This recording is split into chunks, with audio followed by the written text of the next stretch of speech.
Good. Well, let me start off by making a couple comments. First of all, when I first came into office and we started making some of the changes that we needed to make in this office and in City Hall, one of the things that we knew is that we were inheriting a badly understaffed police department. We have authorized strength in our police department. In other words, we authorize a certain number of officers, but we are a city that is at least 300, certainly more than 300, under our authorized strength. And so one of the things that I anticipated we'd have to deal with is how do we address that so that we assure that Austinites are safe and that Austinites feel safe. And one of the things that we decided to do was to try an innovative effort working with the Department of Public Safety. A couple of things about that. One is we knew that we always knew that we probably would be in a situation where we were needing to balance unique Austin policing methods with the fact that we needed more police officers that weren't in the Austin Police Department. We also knew that one of the things that we were going to do is we were going to, as this went along, that we would, and I made that promise at the time, as we went along, we probably would need to calibrate. There would be things, come on in. There would be instances and things that we would see as we went along that we would want to change and calibrate. And we made the promise at the very beginning that at some point in time, we might call a suspension to this effort. Now, we learned some things. We actually, I'm not going to use that word. It's not that we learned some things, we confirmed some things. One of the things is that this program had successes. For example, we saw violent crime go down. We saw the number of traffic fatalities go down, the number of traffic collisions go down. We also saw that response times went down, the kinds of things you're looking for in a program to make sure Austinites are safe and that they feel safe. What I was going to say is that when that happened, it demonstrated to us one of the reasons that we wanted to do this, and that is if we have more police officers that are on the job doing the policing job, we see a difference. Now, we've reached a point, like we promised that we might, and after we've done a lot of calibration, we've listened to the public, and we decided that it was an appropriate time to suspend the partnership that we had with the Texas Department of Public Safety. Where that puts us is that we are back to looking at other ways we might address this acute problem of not having enough police. And I want to be clear about something. This was not the only thing that this mayor and this council was doing that was creative to deal with policing. It sometimes is lost that what this council did in the absence of a police contract is this council had an ordinance to guarantee police salaries. It passed an ordinance to guarantee retirement benefits. It passed an ordinance that said we want to give every member of the APD, every officer in APD, a pay increase, and they all received a 4% pay increase. We created an additional step in the retirement program so that we could retain officers more. We also created a program that allowed for the payment of bonuses for people we recruit, so that a cadet, you come into our class, that cadet gets a bonus at that point in time. There are steps along the way where there's a second bonus, a third bonus, and if you get through your probationary period, there is a fourth bonus. Again, both attract and retain as part of the creative methods. And we will continue to do those kinds of things.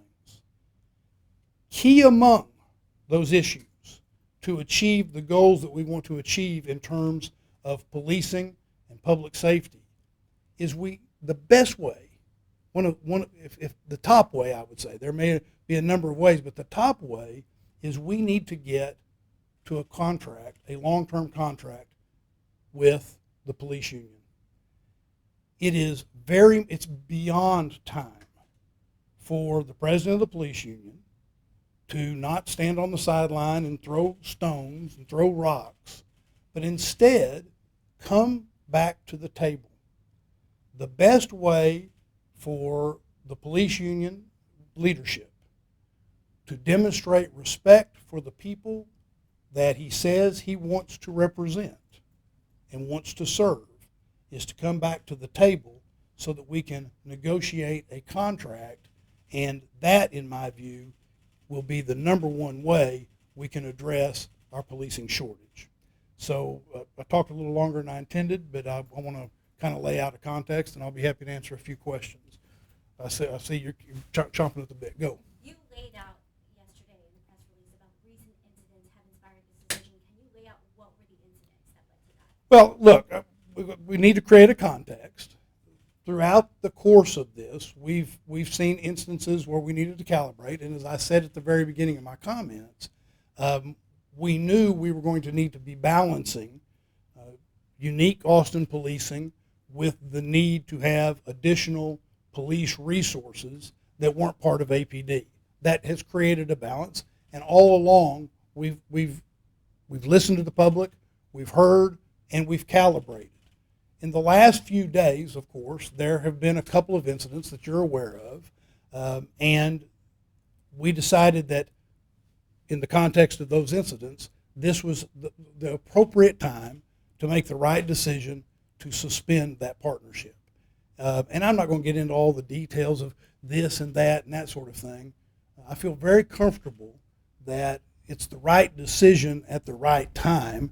And yes, as we pointed out yesterday, there were a couple of specific incidents that spurred that.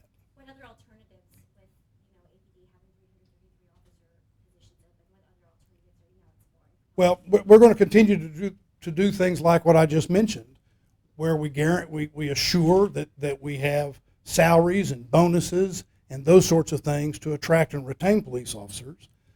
We also, as I've also been very clear about, the best way is for us to get to a police contract. And in my view, that requires that Mr. Villarreal, as leader of the police union, come back to the table so that we can have negotiations in that regard. But I want to be clear about something else. This is not a uniquely Austin problem. Now, while I inherited a severely understaffed police department, across the country, police forces, big cities and small cities, are having difficulty meeting their needs in terms of the number of police officers. In fact, the Department of Public Safety is below its authorized strength as well. So I think I'm pretty clear that we're going to, the mayor and the council and management are going to continue to do what we've already demonstrated, which is respect for our police officers by pay and benefits and bonuses. But at the same time, we're ready to start the process of getting to a long-term contract, which is key. Yes, ma'am. Multiple incidents, even when this started a few months ago, and now recently you're saying, was it the 10-year-old story that we did was the one that broke the camel's back? There are a variety. I'm not going to go into all the details of everything, but what I'm going to say is there have been incidents where we promised at the beginning of this that we would pay attention, and there may come a time when we needed to suspend this program, this partnership, and we decided that this was the right time. What would you say to people, real fast, just follow up, what would you say to people that are saying that the decision you did was just too hasty and that you based your report on a quote-unquote false report that had no backing to it? What would you say to those people? First of all, what would you say to them if they're saying your reports have no backing to it? But yeah, but I assume you saw the video. You saw sure, what was on it. sure. I'm not going to get into a he said, she said, is this right, is that wrong, that sort of thing. As I've indicated, there were reasons that we have decided that it's now a good time to move on from that partnership. It is not of any great benefit for me to critique your report or to critique a videotape. Instead, what we're trying to do is critique whether this is the time we ought to suspend that program. Let me say something about that probably won't end up on any of your stories, but it ought to. And that is this. Good government, the good making of public policy, is a recognition that when you have an issue, and in this case, an issue of some acuity in terms of the number of police officers, that you need to address. Good government is when you're willing to attempt things that may be innovative, that haven't been done, that are subject to criticism, and you work to calibrate them, you work to make them better, and you're willing at the appropriate time to say, I'm going to try something else. That is a sign of good government, a sign of good leadership, not a sign that things are being done. I promise you, things were not done in haste. Not that there's done in haste. It's a sign that people are thinking through and trying to provide the good government and the good policy making that our constituents deserve. Yes, sir. Your office told me yesterday that it was Can somebody give me with a a 10-year-old that led to you to pull the plug. That's one of the things. Yeah, they're the one that told me that it's that specific incident. Well, So did you again, call DPS about before you ended this to let them know about it? first of all,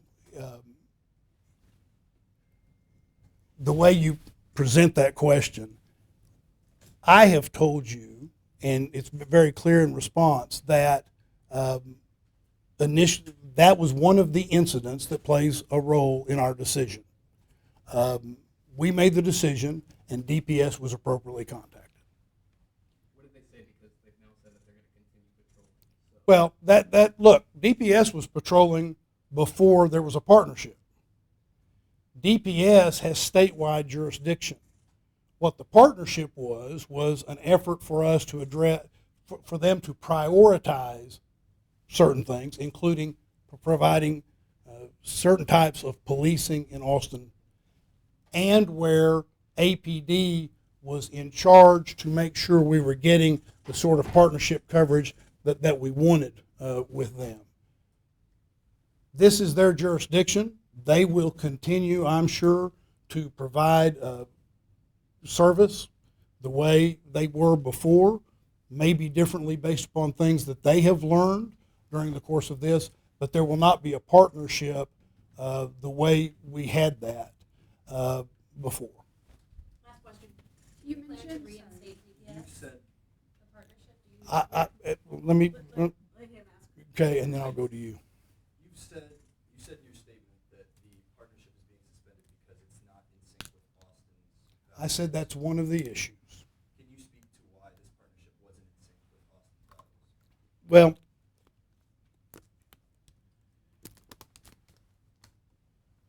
one of the things that we needed to address early on, of course, was how we deployed.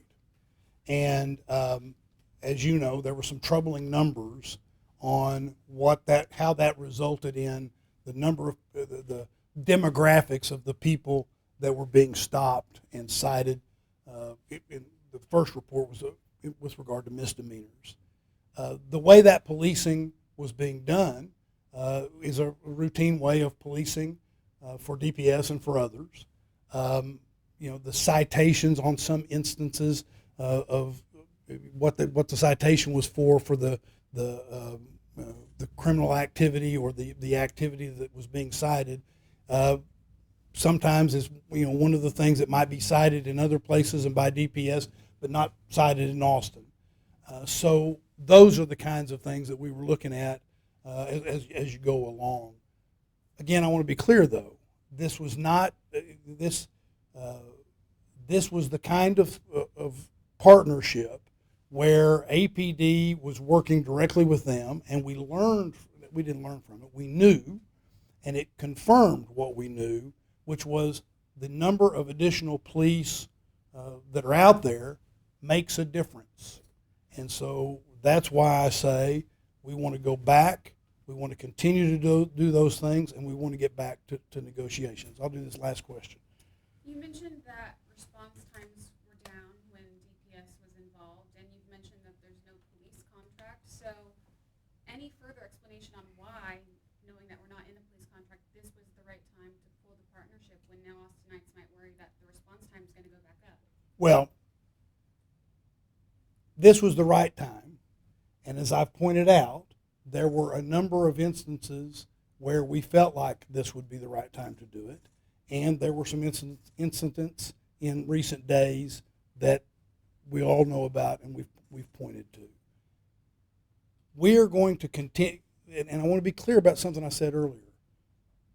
It is not a sign of failure to be willing to say, now's the time to try something different. It is in fact a sign that you're being thoughtful, you're looking for ways to meet the needs you need to make, and you're looking at ways to address consequences, sometimes unintended consequences, of what you've already attempted. And that's what this is about. Thank you all very much. Appreciate y'all.